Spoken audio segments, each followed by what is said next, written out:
In the fateful autumn of 1444, Europe found itself at the brink of a cataclysmic clash, the Battle of Varna. The stage was set on November 9th when scouts under the command of Michael Szilágyi, a trusted captain of Hungarian commander János Hunyadi, discovered the formidable Ottoman army led by Sultan Murad.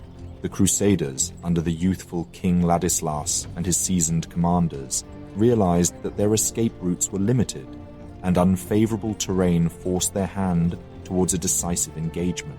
As dawn broke the next day, Murad's forces formed a crescent formation, their strategy clear: to envelop the Crusaders. With janissaries and elite infantry at the forefront, flanked by Sipahi cavalry and Azab light infantry, the Ottomans stood ready.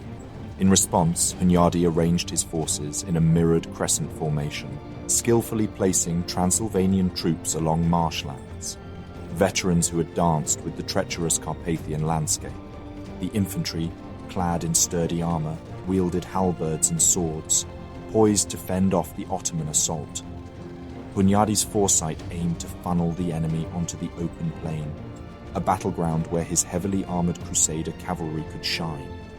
The numerical might of the Ottomans was to be countered by Hunyadi's strategic ingenuity, as the fate of kingdoms hung in the balance. Introducing the sponsor of this video, Surfshark VPN, a digital privacy tool that masks your internet traffic, protects your identity, and prevents tracking. Stay secure on free public Wi-Fi and keep hackers at bay with Surfshark VPN. Encrypt your data and safeguard your personal information. Don't let your online activities be traced. Surfshark's Clean Web feature blocks ads, trackers, malware, and phishing attempts, ensuring safe and uninterrupted browsing. Plus, Surfshark doesn't monitor or store your online actions, providing complete privacy. With over 3,200 servers in 100 countries, Surfshark grants you access to global content and streaming services, including all Netflix libraries. Bypass censorship and unlock blocked websites effortlessly with Surfshark. Additionally, protect your devices from viruses with real-time and scheduled scans using Surfshark Antivirus. Visit the link in the description for more info. Use code House of History for an extra 3 months free. Surfshark offers 30-day money-back guarantee. Join now.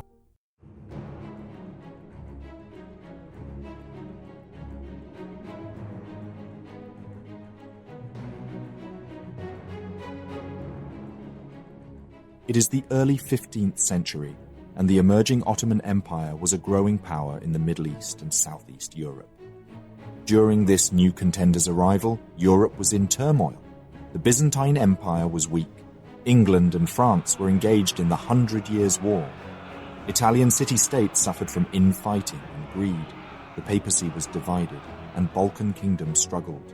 The Black Plague devastated Europe, further weakening it. Christian Europe's response to the Ottoman threat was disorganized. Ottoman Sultan Bayezid I targeted Hungary, leading to the failed Nicopolis Crusade in 1396. The Crusaders behaved poorly, and their recklessness led to defeat. Bayezid was later defeated by Tamerlane, causing internal strife in the Ottoman Empire. However, Sultan Mehmed I restored order, rebuilt the military, and set the stage for further conflicts with Christian Europe under his successor Murad II. Murad, a stern and determined ruler, emerged as the needed leader after a period of disorder. He was religious and called himself a Ghazi Sultan, dedicated to spreading Islam. He besieged Constantinople, obtaining a peace deal that surrendered much land. He aimed to reclaim Balkan territories, subduing the Venetians and confronting the capable soldier and voivode of Transylvania, János Hunyadi. Hunyadi, skilled and adaptable, achieved numerous triumphs, earning him much renown around Europe. After reigning over Hungary for nearly 50 years, King Sigismund died. Following a complex succession, he was succeeded by the 19-year-old Władysław of Poland and Hungary. The young king sought to secure the southern frontier against the Ottomans, relying on Hunyadi's expertise. Initially, Hunyadi achieved several victories in Transylvania and Wallachia. In March 1442, he defeated an Ottoman army under Mezid Bey at Hermannstadt. his international prestige skyrocketed.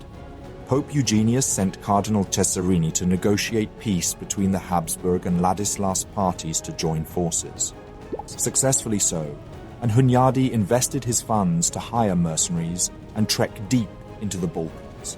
They captured Kruševac, Nice, and even Sofia.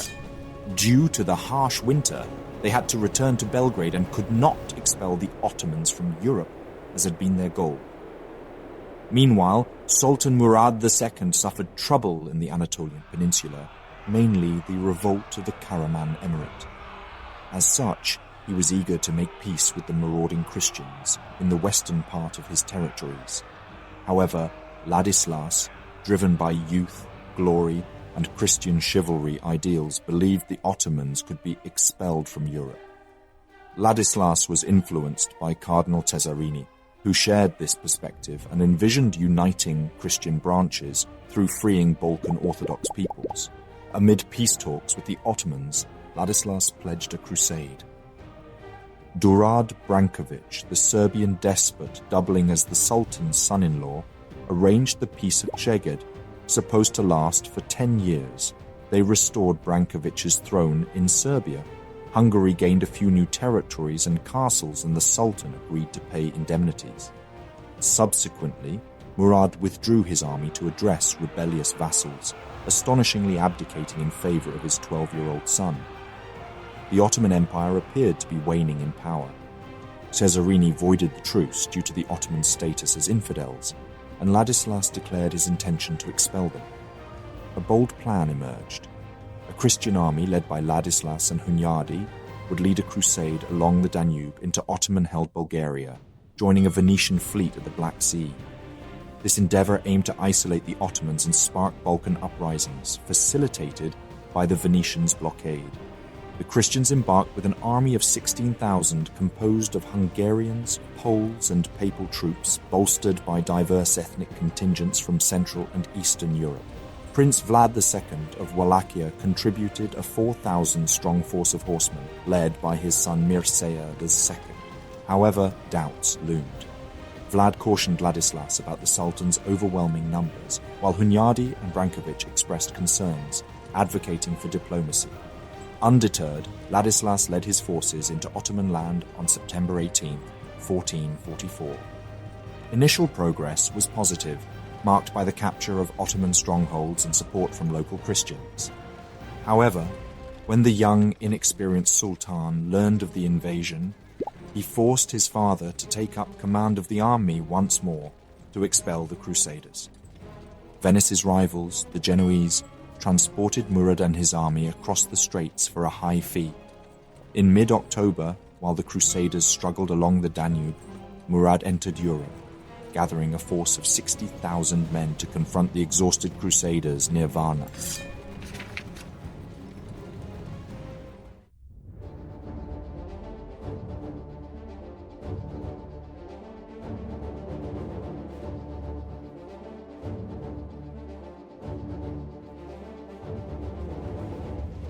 On November 9, 1444, scouts led by Michael Szilágyi, Hunyadi's trusted captain, spotted the Ottoman army led by Murad, assembling in battle formation near Varna. They emerged in the Crusaders' rear, blocking any reasonable road of retreat. Ladislas and his commanders concluded that it was time to engage in battle due to unfavorable terrain and a lack of escape options. The following day, Murad's forces took up a crescent position, planning to envelop the Crusaders. With his janissaries and elite infantry stationed in the center, Murad deployed Rumelian and Anatolian troops on his flanks, mainly consisting of Sipahi cavalry and Azab light infantry. The Ottoman left was composed of the Sultan's Rumelian troops, who were more seasoned in fighting Christian armies. Hunyadi, aware of the strategy, positioned his forces in a mirrored crescent formation near Varna, aiming to nullify the Ottomans' numerical advantage. Hunyadi's strategic deployment placed the papal contingent led by Cesarini, Wallachian horsemen under Mircea II, and Hungarian heavy infantry on the Crusader right, intending to prevent Ottoman flanking from high ground. In the center, 4,000 troops commanded by Stephen Bathory, the Palatine of Hungary, held the Crusader banner of St. George, featuring the elite bodyguard of the king composed of heavily armoured knights from prominent Eastern European families. Behind the main force, a defensive line of war wagons crewed by Czech mercenaries offered additional protection and psychological reassurance. Hunyadi positioned his Transylvanian forces along the marshlands, including experienced cavalry veterans familiar with the challenging Carpathian terrain. The infantry were well protected and armed with halberds and swords. Hunyadi anticipated the Ottoman strategy, intending to channel their forces onto the plain where his heavily armoured Crusader cavalry could excel. He hoped this would negate the numerical disadvantage. After hours of deployment observation, despite initial concerns, Murad ordered the Ottoman attack. The first to charge were the Azab irregulars. Responding to the provocations, the Saxon knights broke formation and clashed with the Ottoman forces. Their charge pierced through the Azabs but met resistance from well-trained Sipahi cavalry. The Saxons' heavy armour proved impervious to the cavalry's sabres, allowing them to inflict heavy losses on the Ottoman horsemen. Trapped against the Black Sea coast, the Crusaders faced an urgent need to fight, even if it meant perilous charges. Szilágyi led an attempt to aid the Saxons, yet their outnumbered forces were soon in danger of being surrounded. Hunyadi intervened by sending Mircea to rescue them. The Wallachians fiercely charged to turn the tide to the left.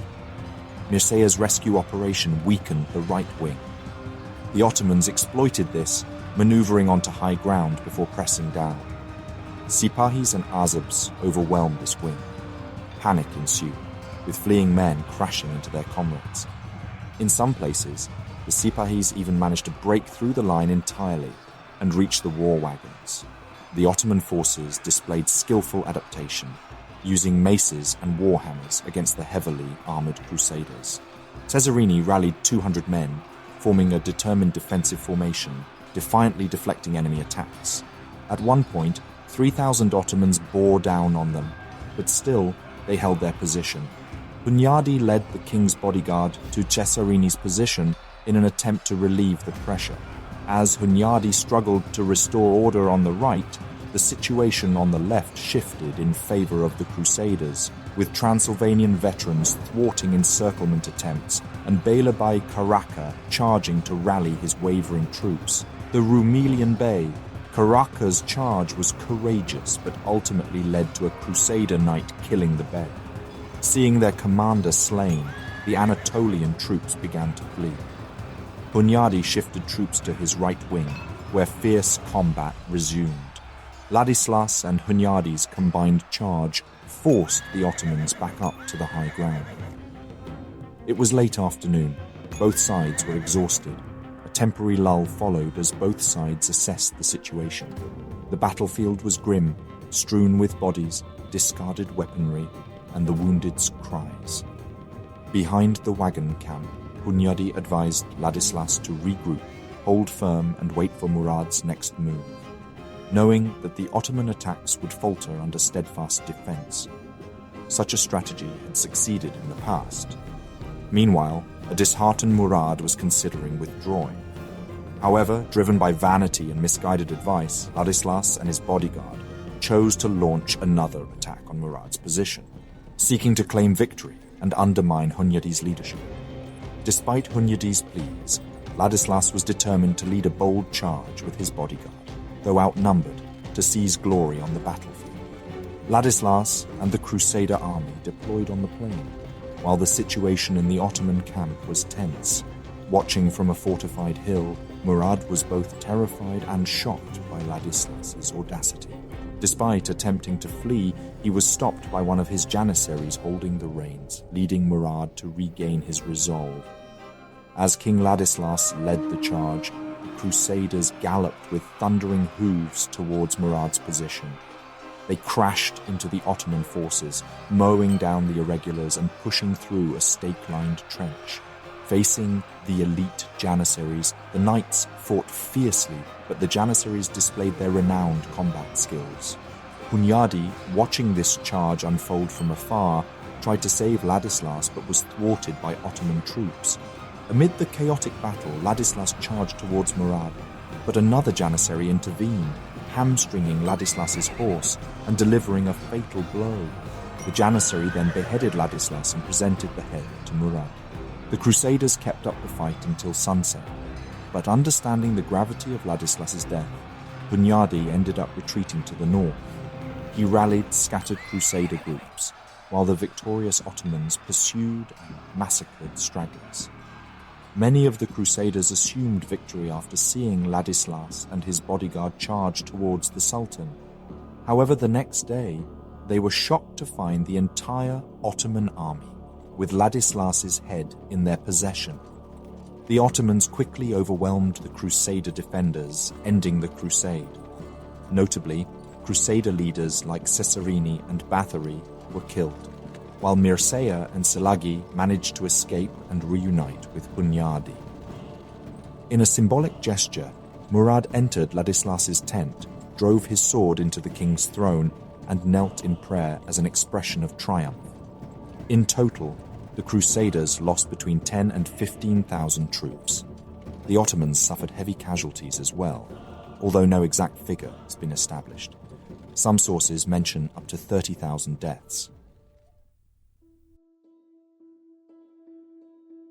The Battle of Varna was the last major effort by the Christian powers to expel the Ottoman Turks from Europe, and their defeat had enormous consequences for the peoples of the Balkans. 9 years after the battle, Constantinople fell to Murad's son Mehmed, who also overran Serbia and Wallachia. Mehmed probably would have driven into Hungary as well, were it not for his defeat at the hands of Hunyadi at the Battle of Belgrade in July 1456. Hunyadi died of plague the following month.